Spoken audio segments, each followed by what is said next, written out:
امام راضی کہتے ہیں کہ سیدہ فاطمہ الزہرا رضی اللہ تعالی عنہ کے دونوں شہزادے حسنین کریمین بیمار ہو گئے تو سیدہ نے منت مانگی کہ بچوں کو شفا ہوگی تو 3 روزے رکھوں گی۔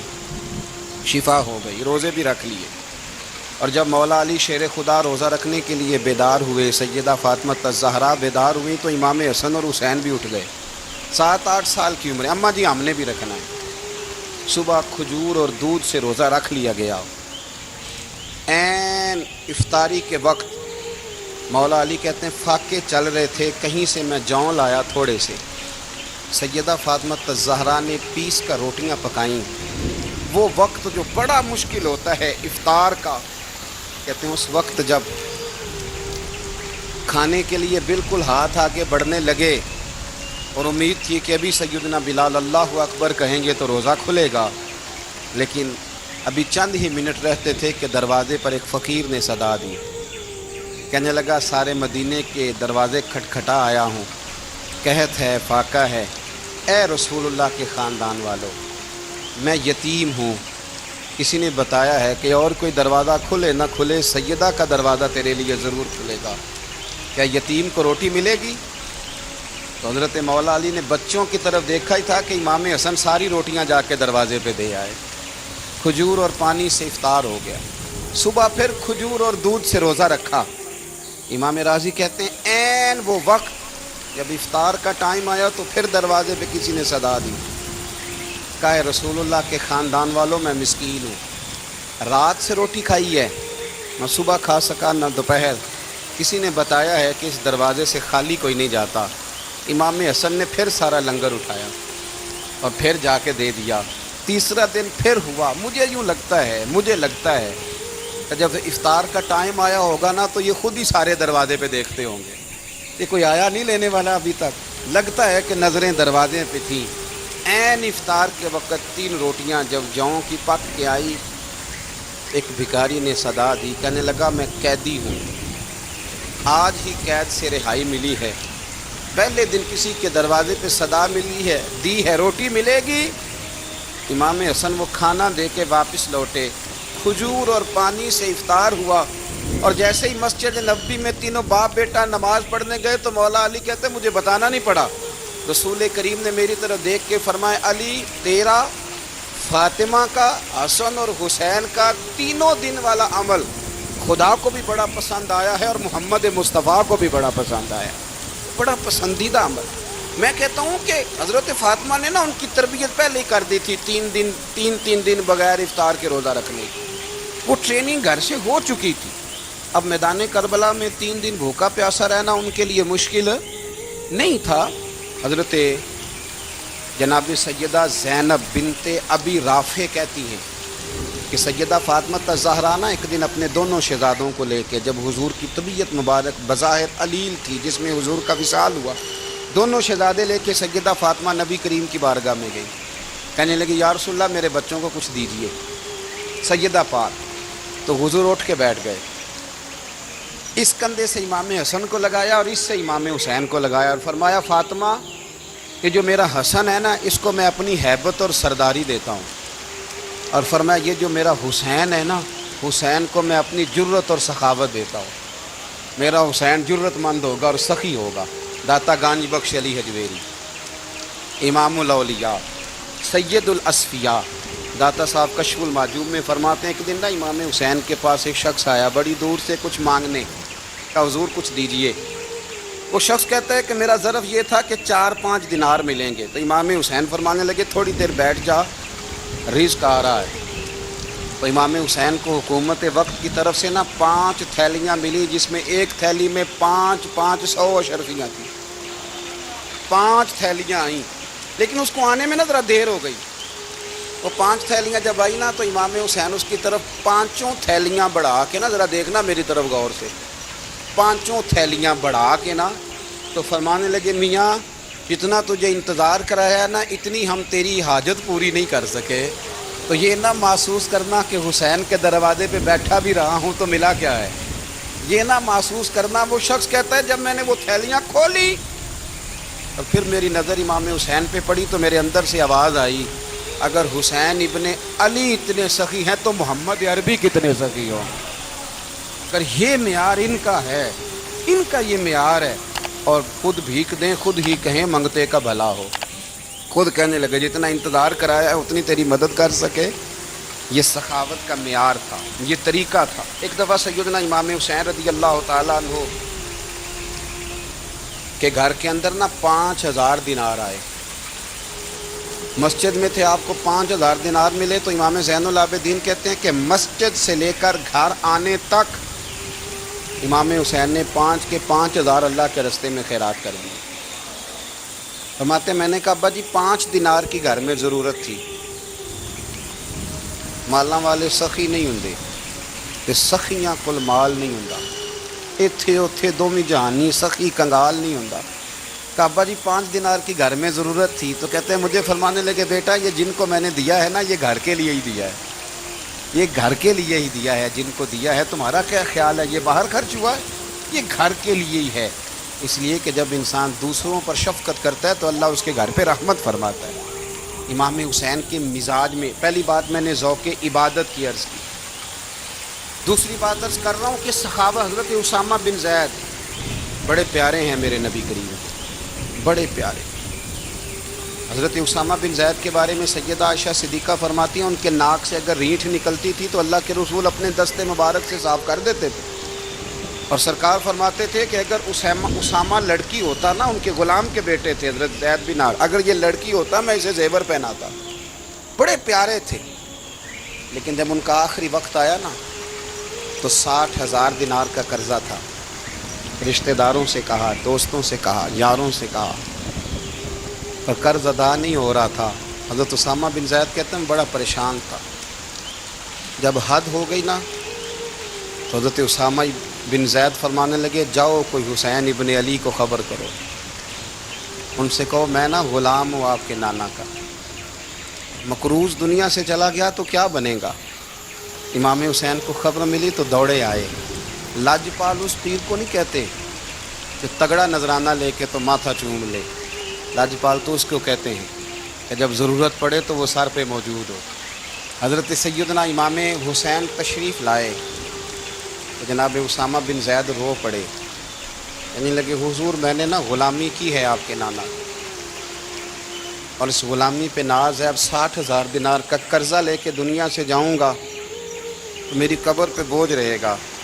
امام حسین خادم کو بھی کہہ سکتے تھے جاؤ گھر پیسے پڑے ہیں لے آؤ، امام حسین خود گئے، چادر اوڑھ کے تو اس کی اوٹ میں بکل میں 60,000 دینار چھپا کے لائے، اور جناب اسامہ بن زید کے سامنے رکھ کے کہنے لگے اسامہ یار پیسے رات کو ہی آئے تھے، میں سوچ رہا تھا مجھے تو ضرورت نہیں، اللہ نے کس کا نصیب میرے گھر میں بھیج دیا ہے، مجھے تو حاجت ہی نہیں تھی، اب پتہ چلا پیسے تیرے تھے، اللہ نے حسین کی ڈیوٹی لگائی ہے کہ جا کے دے آ۔ حضرت اسامہ بن زید رو پڑے، فرمانے لگے اللہ آپ کو بہترین صلہ عطا فرمائے۔ امام بڑا ہی پیار کرتے، گھوڑے پہ جا رہے تھے، کچھ فقیر غریب لوگ بیٹھ کے روٹی کھا رہے تھے، کہاں رہے تھے سڑک کے کنارے، تو امام زین العابدین فرماتے ہیں کہ جب امام حسین گزرے تو انہوں نے آواز دی حضور دل کرتا ہے ہمارے ساتھ بیٹھ کے روٹی کھائیں۔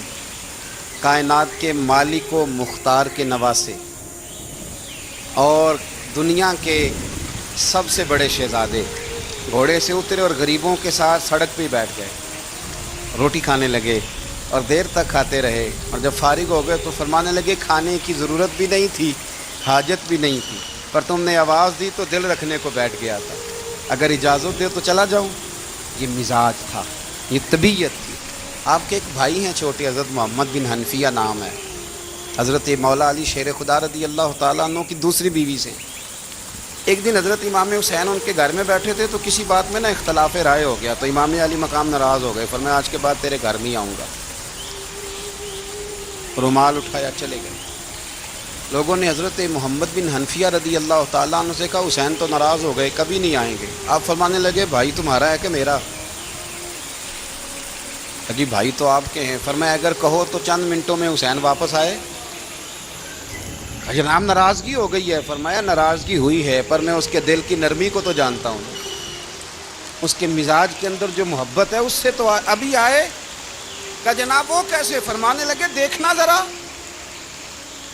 امام حسین نے خط لکھا، حضرت محمد بن حنفیہ نے رکا لکھا، کہنے لگے حسین میرے باپ کا نام بھی علی ہے اور آپ کے باپ کا نام بھی علی ہے، پر ایک فضیلت ایسی ہے جس میں میں آپ کا مقابلہ نہیں کر سکتا، وہ یہ ہے کہ آپ سیدہ فاطمہ الزہرا کے لال ہیں، اب محمد مصطفیٰ علیہ السلام کے نواسے ہیں۔ کہنے لگے بھائی جان آپ نے نانا جان کی وہ حدیث تو سنی ہوگی کہ دو لوگ ناراض ہو جائیں تو جو صلح پہلے کرے جنت میں پہلے جائے گا۔ فرمانے لگے دل میرا کر رہا تھا کہ پہلے صلح کر لوں، لیکن پھر بڑے بھائی کو پشت کروں گا جنت میں جاتے ہوئے، یہ بھی تو بے ادبی ہے نا۔ اب خط میں نے لکھ دیا ہے، آپ کا جو ارادہ ہو۔ امام حسین نے خط پڑھا تو آنکھوں میں آنسو آ گئے، پھر سے رومال اٹھایا، بچے پوچھنے لگے کہاں جا رہے ہیں؟ کہا بھائی کے گھر جا رہا ہوں۔ کہا آپ تو ناراض تھے؟ فرمایا تھا ناراض پر ہے تو میرا بھائی نا، ہو گئی بات ختم۔ بڑی دل میں نرمی، طبیعت میں سوز، لہجے میں گداز۔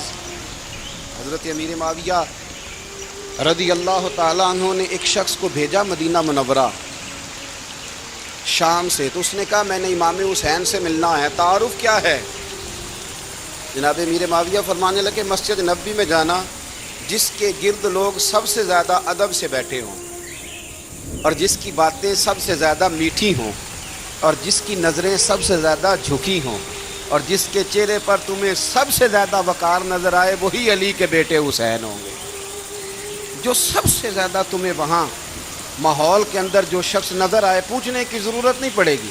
وہ شخص کہتا میں مدینے آیا تو میں نے واقعی ایک شخص کو دیکھا، شہد کے گرد مکھیوں کا اتنا ہجوم نہیں ہوتا جتنا امام حسین کے گرد رسول اللہ کے غلاموں کا ہجوم تھا، لیکن نظریں جھکی ہوئی، باتیں میٹھی، لہجہ گداز گداز، لفظوں میں رانائی، اور لوگ کئی باتیں پوچھتے تو علی کے صاحبزادے ایک آدھ جملہ بولتے تو لگتا یہ کہ وہ جملہ سیدھا دل میں اترتا چلا جاتا ہے۔ امام علی مقام کے کردار میں نا کچھ باتیں بڑی زیادہ تھیں، بہت زیادہ تھیں، بڑا حسن تھا۔ ایک بات تو یہ تھی امام حسین رضی اللہ تعالیٰ عنہ کا علم و فضل بڑا کمال کا تھا۔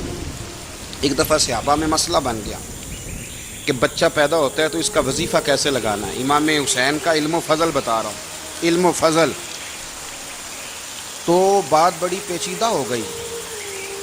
حضرت عبداللہ ابن زبیر کے پاس لوگ آئے، کہنے لگے کہ آپ بڑے صاحب علم و فضل ہیں، آپ نے حضور علیہ الصلوۃ والسلام کے ساتھ وقت گزارا ہے، تو مسئلے کو حل کریں کہ بچہ پیدا ہونے کے بعد حکومت اگر وظیفہ لگائے گی تو کب لگائے گی؟ جب بحث طول پکڑ گئی، مسئلہ حل نہیں ہوتا تھا، تو حضرت عبداللہ ابن زبیر کہنے لگے ہم سے نہیں حل ہوگا، ایک بندہ ہے جس کے سینے میں رسول اللہ صلی اللہ تعالیٰ علیہ وسلم کے نور نبوت کا فیضان ہے، وہ یہ مسئلہ حل کریں گے۔ تو کہا وہ کون سے؟ آپ فرمانے لگے جب ہم سے مسائل حل نہیں ہوتے تو ہم ان کے علم سے فائدہ اٹھاتے ہیں۔ کہا کون ہے؟ کہا جناب امام حسین۔ تو لوگ حضرت امام حسین کے پاس گئے، کہا حضرت یہ ایک مسئلہ الجھ گیا ہے کہ بچہ پیدا ہو تو وظیفہ کب لگانا ہے؟ فرمایا الجھنے والی بات ہی کوئی نہیں، پیدا ہونے کے بعد جب وہ پہلی دفعہ آواز نکالے تو اس کا وظیفہ لگا دو۔ اس کا مطلب یہ ہے کہ وہ دنیا میں آ گیا ہے، اس نے اپنے آنے کا اظہار کر دیا ہے، اعلان کر دیا ہے، اب اس کا وظیفہ لگا دو۔ تو اس پر پھر صحابہ کا اتفاق ہو گیا۔ امام حسین کے علم سے، فضل سے لوگ فیض اٹھاتے تھے۔ حضرت سیدنا امام حسین کی شہادت کے بعد حضرت عبداللہ ابن زبیر رضی اللہ تعالیٰ عنہ نے قاتلان حسین سے خطاب کیا اور فرمانے لگے اللہ کی قسم تم نے اس شخص کو شہید کیا ہے جو راتوں کو لمبے لمبے قیام کرتا تھا، اور تم نے اس شخص کو شہید کیا ہے جس سے میں دن میں جب بھی ملتا تھا تو وہ روزے سے ہوتا تھا۔ تم نے اس شخص کو شہید کیا جو قائم اللیل تھا، صائم الدہر تھا، اس شخص کو تم نے شہید کیا۔ آپ کو پتہ ہے کہ میدان کربلا میں جب 9 محرم کو ابن سعد نے امام حسین سے کہا کہ جنگ کرو اگر یزید کی بیعت نہیں کرنی، تو امام حسین نے فرمایا ایک رات کی مہلت دے دو، ایک رات کی مہلت دے دو۔ حضرت امام زین العابدین کہتے ہیں میں نے اپنے والد گرامی سے عرض کی کہ ابا جی آپ جہاد سے دور جانے والے تو ہیں نہیں، آپ تو جہاد سے پیار کرنے والے ہیں، اور یہ بھی پتہ ہے مجھے کہ یہ جنگ اب ہو کے رہے گی، تو ایک رات کی مہلت لینے کا معنی کیا ہے؟ بھئی کل بھی لڑنا ہے اور رات بھی لڑنا ہے، ابا جی ایک رات کی مہلت۔ سیدنا امام حسین رضی اللہ تعالیٰ عنہ فرمانے لگے بیٹا رات کی مہلت اس لیے لی ہے کہ میں آج رات کھل کے اپنے رب کی عبادت کر لوں، میں استغفار کر لوں، میں لمبے سجدے کروں، اور کہا زین العابدین تو جانتا ہے نا کہ مجھے نماز سے، تلاوت سے، دعا سے اور استغفار سے بڑا پیار ہے۔ رسول کریم علیہ السلام نے فرمایا، جامع ترمذی میں موجود ہے، فرمایا میں جا رہا ہوں پر تمہیں دو بڑی بھاری بڑی وزنی چیزیں دے کے جا رہا ہوں۔ صحیح ستہ کی روایت، دو وزنی چیزیں تمہارے بیچ چھوڑ کے جا رہا ہوں، اگر ان کو تھام کے رہو گے تو کبھی گمراہی تمہارے پاس نہیں آئے گی۔ یا رسول اللہ وہ کون کون سی؟ فرمایا ایک اللہ کی کتاب دے کے جا رہا ہوں اور دوسرا اپنا خاندان دے کے جا رہا ہوں۔ اگر اہل بیت نبوت کو تھامے رہو گے، ہمارے بزرگوں نے لکھا ہے کہ یہ جو حضور نے کتاب اللہ اور پھر اپنی اہل بیت کا تذکرہ فرمایا تو اس کا مطلب یہ ہے کہ تھیوری دیکھنی ہوئی تو قرآن دیکھنا، اور پریکٹیکل دیکھنا ہوا تو علی اور فاطمہ کو دیکھنا، حسن اور حسین کو دیکھنا، ان کو دیکھنا۔ نبی کریم علیہ الصلوۃ والسلام کے اہل بیت مینارہ نور ہیں، ان کی محبت، ان کا پیار کیوں بھلا؟ اس لیے کہ یہ وہ خوبصورت لوگ ہیں جن کو خود میرے نبی پاک نے تراشا ہے۔ ان کی سیرت میں جتنے رنگ ہیں وہ رسول کریم نے خود بھرے ہیں۔ ان کی ایک ایک بات کا خیال نبی پاک نے رکھا ہے۔ حضور نے از خود انہیں اپنی صحبت عطا کی ہے۔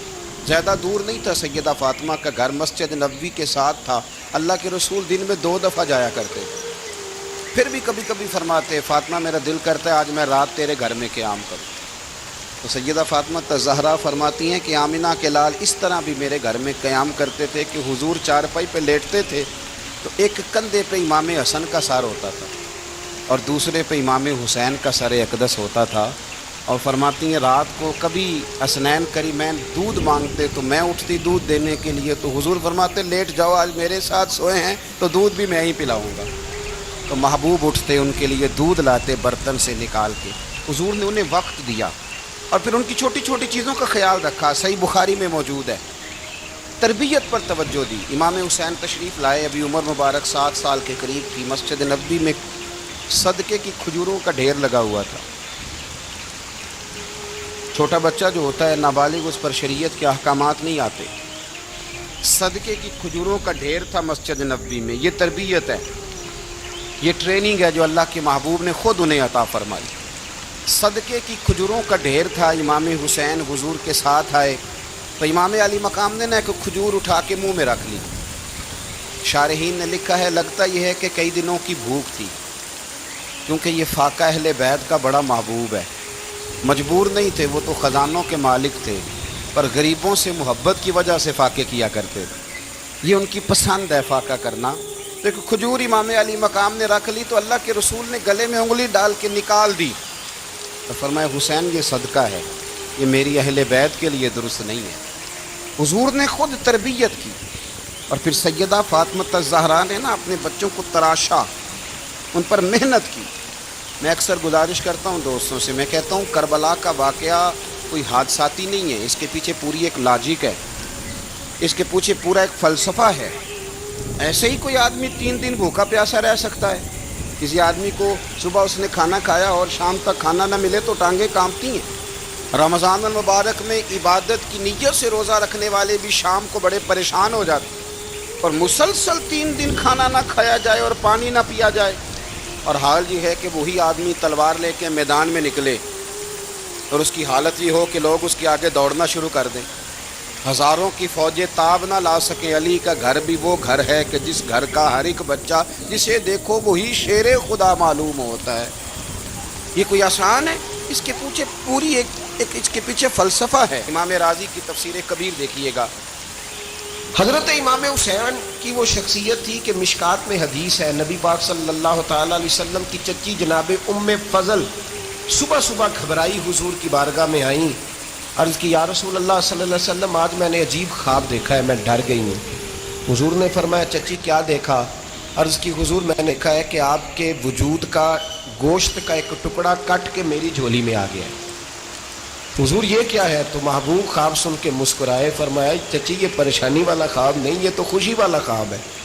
اللہ فاطمہ کو بیٹا عطا کرے گا اور وہ تیری گود میں کھیلا کرے گا، چونکہ وہ میرے وجود کا ٹکڑا ہوگا، لہذا خواب تجھے یہ آئی ہے۔ تو امام حسین پیدا ہوئے، امام حسن کی عمر ابھی 11 مہینے تھی، تو نبی پاک نے امام حسین کو جناب ام فضل اپنی چچی کی گود میں دے دیا کہ فاطمہ کے لیے دونوں بچے سنبھالنا مشکل ہوگا.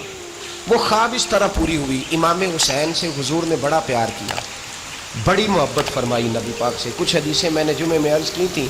حضرت ابو ہریرہ رضی اللہ تعالیٰ عنہ کہتے ہیں یہ واحد بچہ تھا حضور کے گھرانے کا کہ میں نے دیکھا کہ نبی پاک صلی اللہ علیہ وسلم بیٹھے تھے تو یہ حضور سے کہہ رہے ہیں نبی پاک سے کہ نانا جی اٹھ کے کھڑے ہو.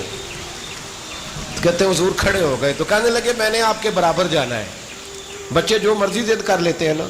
قد چھوٹا تھا, عمر 7.5 سال تھی. کہنے لگے نانا میں نے برابر جانا ہے. تو نبی پاک صلی اللہ علیہ وسلم نے ہاتھ پکڑ لیے, فرمایا چل پھر ہو جا برابر. تو حضرت ابو ہریرہ کہتے ہیں انہوں نے حضور نے ہاتھ پکڑے, اوپر کھینچا تو امام حسین نے پہلے اپنے پیر حضور کے گھٹنوں پہ رکھے, پھر نبی پاک کے سینے پہ رکھے, اور جب ان کا قد سر تھوڑا سا حضور سے اونچا ہو گیا تو محبوب فرمانے لگے چل بس کر, تو نے تو کہا تھا آپ کے برابر ہونا, تو اوپر نکل گیا ہے, چل بس کر. فرماتے پھر امام حسین نے زبان باہر نکالی تو محبوب ان کی زبان چوسنے لگے, پھر ساتھ لٹا لیا اور انہیں سونگھنے لگے. تو میں نے عرض کی حضور آپ حسین کو سونگھتے کیوں ہیں؟ تو فرمایا ابو ہریرہ مجھے حسین کے وجود سے جنت کی خوشبو آتی ہے, مجھے حسین کے وجود سے جنت کی. ایک دن حضور گزر رہے تھے. اصل اس طرح تھا کہ یہ نبی پاک کا حجرہ تھا. جن لوگوں کو اللہ نے مدینے کی زیارت کرائی ہے وہ جان سکتے ہیں نبی پاک کا حجرہ تھا. تو حضور کے حجرے کی اس جانب یعنی مسجد کی جو بالکل سیدھ ہے اس کی بیک میں سیدہ فاطمہ رہتی. تو حضور اکثر نہ نماز کے لیے جب نکلتے تو حضرت فاطمہ کے حجرے کے پاس سے ہو کر دوبارہ محراب میں جاتے. محبوب حجرے کے پاس سے گزرے تو امام حسین رو رہے تھے. تو حضرت فاطمہ نے کسی بات میں جھڑک دیا تو امام حسین رونے لگے. تو نبی پاک نماز کے لیے گئے تو واپس لوٹ آئے, اور واپس تشریف لا کے کہا فاطمہ حسین کو کیا ہوا؟ عرض کی یا رسول اللہ تنگ کر رہے تھے میں نے ڈانٹ دیا ہے. کیا خوبصورت جملے ہیں حدیث پاک میں. سرکار نے فرمایا فاطمہ اس کو حسین کو نہ رونے نہ دیا کر, یہ جب روتا ہے نا تو میرے دل کو تکلیف ہوتی ہے. تو بی بی صاحبہ کہتی ہیں یہ حکم آیا نبی پاک کا میرے نا, پھر میں نے ڈانٹنا چھوڑ دیا. یہ ان کے فضائل تھے کم, ان کی تربیت خود نبی پاک نے فرمائی. پہلی بات تو یہ ہے کہ نبی پاک نے دعا مانگی تھی یا اللہ میرے گھر والوں کو زیادہ روزی نہ دینا, انہیں ایک وقت روٹی دینا, ایک وقت کی بھوک دینا. یہ جو 10 دن کربلا میں انہیں ٹینشن نہیں نہ ہوئی, انہیں عادت تھی فاقہ کرنے کی, انہیں 3 دن وصلی روزے رکھنے کی عادت تھی. پہلی بات. دوسرا یہ کہ جہاد کی تربیت حضور خود کراتے. حضرت فاطمہ الزہرا کہتی میں پردے کے پیچھے دیکھ رہی تھی, نبی پاک نے امام حسن اور حسین سے فرمایا چلو میرے سامنے کشتی لڑو. تو دونوں حضرات آپس میں جب کشتی لڑنے لگے تو نبی پاک نا امام حسن کو کہتے ہیں حسن حسین کو ٹانگوں سے پکڑو, حسن حسین کو پیچھے سے پکڑو. جب نبی پاک بار بار امام حسن کو بتا رہے تھے تو سیدہ پیچھے سے بول پڑی, کہنے لگی یا رسول اللہ آپ چھوٹے کو بتائے آپ بڑے کو بتا رہے ہیں. بڑا تو پہلے 11 مہینے بڑا ہے تو آپ چھوٹے کو بتائے بڑے کو بتا رہے. تو فرمایا فاطمہ تو چپ کرنا, جو میں دیکھ رہا ہوں تو نہیں نہ دیکھ رہی. ایک کو میں بتا رہا ہوں, دوسرے کو جبریل امین بتا رہے ہیں. لیکن اس کے ساتھ ساتھ امام حسین رضی اللہ تعالیٰ عنہ کا جذبہ جہاد, امام حسین کی استقامت. آج لوگ ادھر ہوتے ہیں جس طرف ہوا کا رخ ہوتا ہے. آج لوگوں کی سوچوں کا زاویہ یہ ہے کہ جدھر رش زیادہ ہوگا ہم بھی ادھر جائیں گے. ہم یہ نہیں دیکھتے حق کس طرف ہے, ہم یہ دیکھتے ہیں رش کس طرف ہے. امام حسین رضی اللہ تعالیٰ عنہ نے رش نہیں دیکھا, حق دیکھا. امام حسین رضی اللہ تعالیٰ عنہ استقامت کے وہ پہاڑ ہیں, معمولی آدمی نہیں تھے. فرزق شاعر کہتا ہے کہ میں نے امام حسین سے کہا تھا, میں نے کہا لوگوں کی تلواریں یزید کے ساتھ ہیں پر دل آپ کے ساتھ ہیں, دل آپ کے ساتھ ہیں. امام حسین رضی اللہ تعالیٰ عنہ نے زمانے کے حالات نہیں دیکھے, حق اور سچ دیکھا. جتنی چیزیں انسان کو کمزور کر سکتی ہیں وہ ساری امام حسین پہ طاری کی گئیں. جتنی چیزیں, وطن چھوڑنا کتنا کو مشکل ہوتا ہے. شالا پردیسی کوئی بھی نہ تھی وے کخ جنا تو پارے. حضرت سلطان باؤ فرماتے ہیں بچو پردیسی ہونا کوئی آسان ہے؟ جس آدمی کا کسی چھوٹے سے گاؤں میں بھی مکان ہو چھوڑنا پڑ جائے تو روٹا ہے. تو مجھے بتاؤ جس نے اپنا سارا بچپن مدینے میں گزارا ہو, آج جو 1 ہفتہ مدینے رہ کے آتے ہیں ان سے واپس نکلنا مشکل ہوتا ہے. لیکن امام حسین حق کا رستہ تھا، وطن کی قربانی دی، اور معمولی وطن نہیں، مدینے جیسا وطن. اور جب کھڑے تھے نا امام حسین رضی اللہ تعالیٰ عنہ رجب میں نکل رہے تھے مدینے سے، تو کوئی شاعر کہتا ہے دور کھڑے ہو کے انہوں نے گویا کہا تھا، آقا تیرے کرم کے خزینے کی خیر ہو، میں جا رہا ہوں تیرے مدینے کی خیر ہو. امام حسین نے وطن چھوڑا، کوئی لغزش نہیں پیروں میں، کوئی نہیں. شہزادوں والی زندگی تھی، مسجد نبوی کے امام تھے، نبی کریم علیہ السلام کے روضہ اطہر پر تشریف رکھتے تھے، زمانہ حیا کرتا، شان و شوکت تھی، پر حق کے لیے چھوڑا، نکل کر خانقاہوں سے ادا کر رسم شبیری. اور پھر بڑا مشکل ہوتا ہے. جس شخص کے ساتھ بچے اور عورتیں ہوں وہ تو یہ کہہ کے لڑائی سے جان چھڑاتا ہے کہ میرے ساتھ فیملی ہے، نہ ہوتی تو تجھے بتاتا. پر امام حسین کو اولاد بھی کمزور نہیں کر سکی، عورتوں کا ساتھ ہونا کمزور نہیں کر سکا. پھر امام علی بھوک کتنا مشکل کام ہے. آج لوگ کہہ نہیں دیتے کہ میں تو اس لیے گناہ کرتا ہوں کہ رشوت اس لیے لے لیتا ہوں کہ بچے چھوٹے ہیں.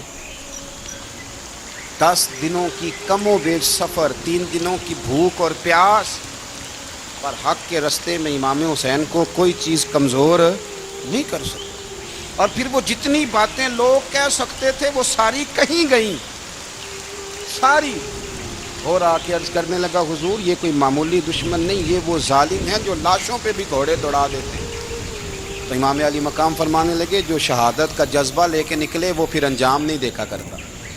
وہ انجام، وہ جتنی چیزیں جو استقامت کے رستے میں آ سکتی ہیں وہ ساری چیزیں رستے میں آئیں، پر امام علی مقام نے کسی چیز کی پرواہ نہیں کی.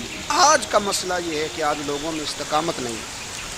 رات کو کچھ ہوتے ہیں، سویرے کچھ ہوتے ہیں، دوپہر کو کچھ ہوتے ہیں، شام کو کچھ ہوتے ہیں. ہمارا کل انداز تکلم کچھ اور ہوتا ہے، صبح کچھ اور ہوتا ہے. امام علی مقام میدان میں رہے، ایک میت گھر میں ہو جائے تو کئی دنوں تک آنکھ کھلتی نہیں، ہوش رہتا نہیں. سب سے زیادہ مصائب امام حسین نے دیکھے، سب سے زیادہ. اور گھوڑے پر بیٹھنے سے پہلے ساری تکلیفیں آپ دیکھ چکے تھے. باپ کا جنازہ اٹھانا آسان ہوتا ہے، بیٹے کا جنازہ اٹھانا بڑا مشکل ہوتا ہے. پر امام حسین نے بیٹوں کے جنازے اٹھائے. حضرت علی اصغر کی لاش کو امام حسین نے اپنے دست مبارک سے دفن کیا. اور جناب علی اکبر کی میت کو جب آپ اٹھا کے لا رہے تھے تو سیدہ زینب فرماتی ہیں کہ مجھے یوں کبھی لگتا تھا حسین کا قد بڑا ہے اور کبھی لگتا تھا علی اکبر کا قد بڑا ہے. اور فرماتی ہیں کہ پھر حضرت قاسم بن حسن کو بھی وہ اٹھا کے لائے، اور جناب عباس کے وجود سے الگ ہونے والے بازو انہوں نے لا کے حضرت عباس کے وجود کے ساتھ بھی رکھے. انہوں نے یہ سارا منظر دیکھا. لیکن جب حسین ابن علی اپنی دفعہ گھوڑے پہ سوار ہوئے تو لگتا یہ تھا کہ ان سے زیادہ بہادر کوئی نہیں. ایک جملہ بھی یزیدی فوج کے سامنے امام حسین نے کمزور نہیں کہا، ایک جملہ بھی، ایک فکرہ بھی کچا نہیں بولا، کہیں بھی کوئی منت نہیں کی، کسی جگہ بھی ان کے پائے استقلال میں کوئی لغزش نہیں آئی. جب لوگوں کو پتہ چل جائے کہ اب سامنے موت ہی موت ہے، سوائے اس کے چارہ کچھ بھی نہیں، تو بہت ساری رخصت اور اجازت تو دین بھی دیتا ہے. پر امام حسین کسی جگہ کسی رخصت پر عمل کرتے نظر نہیں آتے. ڈٹ کے بات کی، ڈٹ کے. اور پھر جب میدان میں نکلے، اللہ اکبر، تو ابن سعد کہنے لگا کہ اگر 2 کر کے ایک کر کے جاؤ گے تو یہ 45,000 کا لشکر سارا حسین کاٹ ڈالے گا. یک بارگی حملہ کرو گے تو بات. اتنی استقامت، اتنا. آج تو لوگ ڈپریشن کے مریض ہیں، آج تو لوگ ٹینشن کے مریض ہیں. ہر دوسری بات میں لوگ کہتے ہیں وہ بڑا، پر کس بات سے؟ مطلب کیا آپ نے زندگی میں صرف جاب نہیں مل رہی، صرف بیماری آ گئی، صرف خرچہ نہیں گھر میں بڑا کس بات کا ڈپریشن؟ امام حسین کی زندگی بتلاتی ہے. وہ لوگ بھی کوئی دنیا میں کمال حاصل کر سکتے ہیں جو چھوٹی چھوٹی بات پہ روتے ہیں. مال بھی ہے، جوانی بھی ہے، گھر بھی ہے، مکان بھی ہے، بچے بھی ہیں، عزت بھی ہے، صرف پیسے نہیں. اور انسان ہے کہ آنکھیں نہیں کھل رہی، وہ سمجھتا ہے میں کسی کام کا ہی، فقط پیسے نہیں بس. او خدا کے بندو، امام علی مقام نے فرمایا سارا کچھ لٹا کے بھی جو میدان میں کھڑا رہے اسے حسین ابن علی کہا جاتا ہے، اسے حسین ابن علی کہا جاتا ہے. حسین ابن علی کی شان رفت کوئی کیا جانے، حسن جانے، علی جانے، نبی جانے، خدا جانے، کون جانے امام علی مقام کا معیار۔ تو امام حسین رضی اللہ تعالیٰ عنہ کی زندگی ہمیں بتاتی ہے کہ ذوق والی عبادت کرو۔ امام حسین کی زندگی ہمیں بتاتی ہے کہ جب تم سخاوت کرو تو پھر اپنی حیثیت سے بڑھ کر کرو، اور امام حسین کی زندگی ہمیں بتاتی ہے کہ دل میں کسی کے لیے کوئی بات نہ رکھو، صلح کرنے میں پہل کرو، محبتیں کرنے میں آگے بڑھو۔ اور امام حسین کی زندگی ہمیں بتلاتی ہے کہ جب دنیا میں تم نے کچھ کرنا ہے تو پھر ڈٹنا بھی سیکھو، پھر کھڑے ہونا بھی سیکھو۔ یہ نہ دیکھو کہ حالات، امام حسین نے ایک دن بھی حکومت نہیں کی، یزید نے 4.5 سال کی، لیکن قیامت تک دلوں پہ حکومت امام حسین کی رہے گی، امام حسین کی رہے گی، اس لیے کہ ان میں استقامت تھی۔ امام حسین کے ساتھ اس وقت 72 لوگ تھے، لیکن آج کائنات کا ذرہ ذرہ امام حسین کے ساتھ ہے۔ اس کا مطلب ہے وقت لگتا ہے، نظریہ غالب آ ہی جایا کرتا ہے، تو استقامت والی زندگی گزاریں۔ حضرت عمر جب نعرہ لگاتے نا تو کیسے کس طرح کانپتے۔ سفیر آتے روم کے ملنے کے لیے تو کہتے جاؤ عمر نفل پڑھ رہے ہیں، ٹائم کوئی نہیں۔ ایک دن اندر میٹنگ ہو رہی تھی، حضرت عمر میٹنگ میں بیٹھے تھے، آپ کے بیٹے ملنے آئے عبداللہ ابن عمر۔ ابا جی اندر آ جاؤ، فرمایا دروازے پہ کھڑا ہو، میں ضروری بات کر رہا ہوں، اندر نہ آنا۔ جناب عبداللہ ابن عمر کہتے ہیں میں دروازے پہ کھڑا ہو گیا، تھوڑی دیر گزری تو امام حسین بھی آ گئے۔ ایک حدیث میں، ایک روایت میں امام حسن کا لفظ بھی ہے، امام حسین آئے، آ کے عبداللہ ابن عمر سے کہنے لگے عمر فاروق اندر ہے؟ تو کہا وہ اندر تو ہے۔ تو کہا آپ کیوں دروازے پہ کھڑے ہیں؟ کہنے لگے ابا جی نے کہا ہے یہاں انتظار کرو، میں کوئی ضروری بات کر رہا ہوں، لیکن شہزادے میرے لیے کہا ہے، میرے لیے آپ جانا چاہیں تو چلے جائیں۔ امام حسین کہنے لگے امیر المومنین کوئی بات کر رہے ہوں گے، میں ظہر کے وقت مسجد میں مل لوں گا، ظہر کا ٹائم آئے گا نا تو میں مسجد میں مل لوں گا۔ یہ کہہ کے چلے گئے۔ حضرت عمر باہر آئے، حضرت عبداللہ ابن عمر سے کہا کہ کوئی آیا تو نہیں؟ عرض کی حضور حسین ابن علی آئے، حسین ابن علی۔ تو کہا اندر کیوں نہیں بھیجا؟ کہا میں نے کہا تھا بے شک چلے جائیں، لیکن وہ کہہ رہے تھے کہ میں ظہر کے وقت مسجد میں مل لوں گا۔ تو سیدنا عمر فاروق فرمانے لگے عبداللہ تجھے تیری مار ہوئے، حسین کو کیوں واپس بھیجا؟ پھر عمر، دنیا داروں کے سامنے ڈٹنا، کھڑا ہونا عمر پہ ختم ہے، لیکن جو اندر کی بات ہے نا، روح کی، جو عقیدت کی بات ہے، جو وفا کا رشتہ ہے، اس کو کون سمجھے؟ یہ جو روح کی مجبوریاں ہیں، یہ جو وفا کی مجبوریاں ہیں، اسے لوگ کیا سمجھیں؟ انہیں کیا پتا کہ مرشد کے بیٹے کے پیر چومنے میں حسن کیا ہوتا ہے؟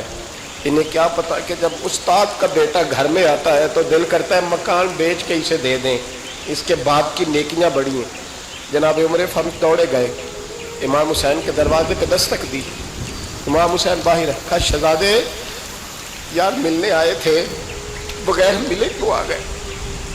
عرض کی کہ آپ مصروف تھے، آپ کے اپنے بیٹے بھی دروازے پہ کھڑے تھے، تو میں واپس آ گیا۔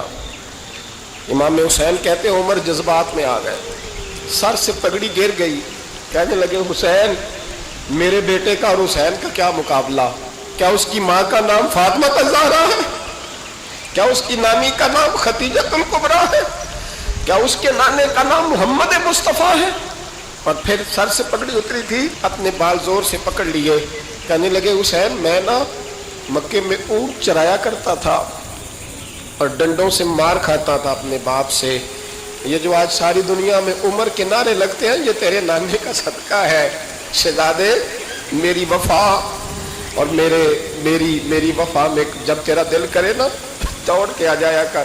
عمر تو لوگ، ایک دن امام حسین نے آ کے نا جناب فاروق اعظم سے کہا، خطبہ دے رہے بچوں کی تبھی شروع میں، پتہ نہیں کیا بات آئی امام حسین کے دل میں، کہنے لگے عمر نیچے اترو، یہ میرے نانا کا ممبر ہے۔ تو حضرت سیدنا عمر، سنو کبھی میرا بھی بچہ آ جائے تو میں کہتا ہوں اس کو پکڑو یار، بچوں کو تو نہیں نا جمعوں میں مطلب ذکر کیا جاتا، اترنا میرے نانے کا ممبر ہے۔ جناب عمر اتر کے نیچے کھڑے ہو گئے، تو کہا جا کے اپنے نانے کے ممبر پہ بیٹھ۔ تو حضرت عمر رو پڑے، کہنے لگے شہزادے میرے نانے کا ممبر ہی کوئی نہیں ہے ہی نہیں، یہ ممبر، یہ مصلی، یہ تیرے نانے کی شان ہے، میرے نانے کا کوئی ممبر نہیں، تیرے ہی نانے کا ممبر ہے۔ تھوڑی دیر کھڑے رہے تو امام حسین کہنے لگے اچھا کوئی نہیں آپ کے نانے کا ممبر کا نہیں، کہا چلو پھر میرے نانے کے ممبر پہ بیٹھ جاؤ، چلو خیر ہے، کوئی نہیں آپ کے نانے کا، کہا نہیں، تو کہا کوئی نہیں پھر میرے نانے کے۔ جب حضرت عمر بیٹھے تو بڑا شاندار جملہ کہا، فرمانے لگے میں ممبر پر مرضی سے نہیں بیٹھا تھا، مجھے ابو بکر نے بٹھایا تھا، اور پھر حسین کے کہنے پہ میں اترا ہوں، اب مجھے حسین نے بٹھایا ہے، اب کسی کی جرت ہے تو عمر کو اتار کے دکھائے، اب میں حسین کا تیری نسل پاک میں۔ اللہ تعالی ہمیں ان کے فیوز و برکات عطا فرمائے۔ آخر دعوانا ان الحمدللہ رب العالمین۔